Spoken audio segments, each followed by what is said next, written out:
તો નાવા ધોવાનું પતી જશે. ચાદરો બધું ધોઈ નાખી, કપડોને જો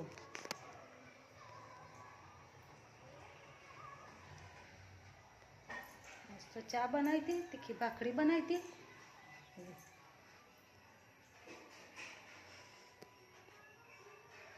વાસણને ઘસીએ, પછી રોધવા કરીએ.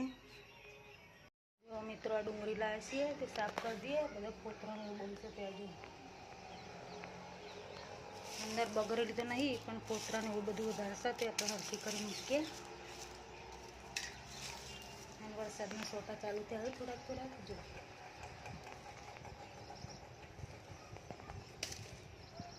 જો મિત્રો વરસાદ ચાલુ થશે થોડો ઝરમર મસ્ત એકદમ વાતાવરણ કરી દીધું ઠંડુ.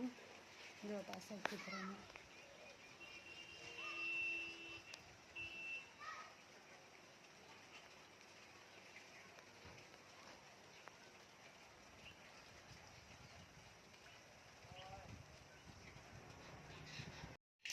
તો જો મિત્રો લીધા છે આપણે 250 ગ્રામ ટામેટા. આજે બનાવીશું સેવ ટામેટાનું શાકનો પરોઠા. જો રહી ફૂટી જઈશે.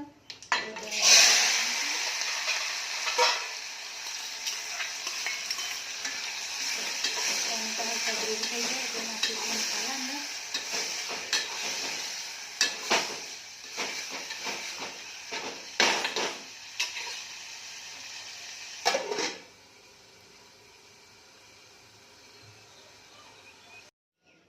તો લોટ બાંધી જશે.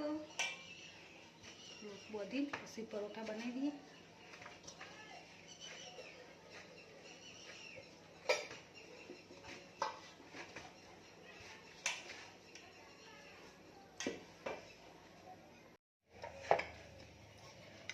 તો વણી દઈએ, પછી શેકી દઈએ.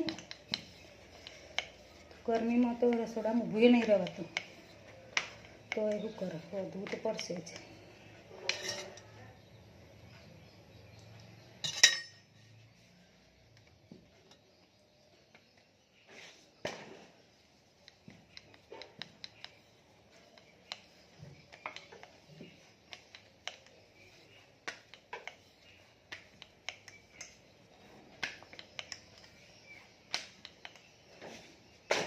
મિત્રો પરોઠો વણાઈ જશે. હવે આને શેકાઈ જાય એટલે આપણે એનો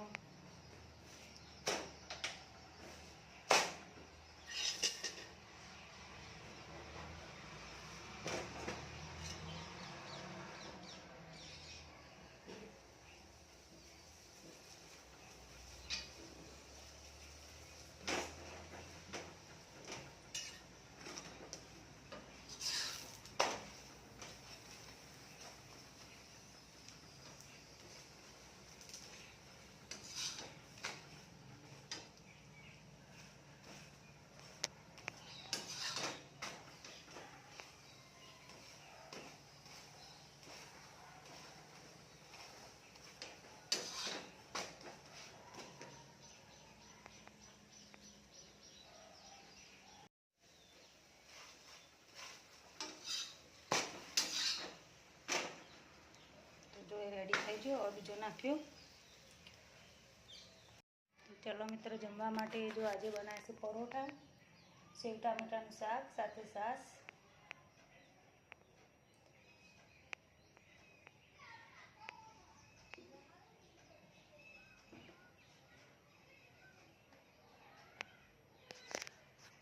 તો કોના ઘરે મિત્ર આવું બને છે જમવાનું કોમેન્ટ કરજો. જય માતાજી.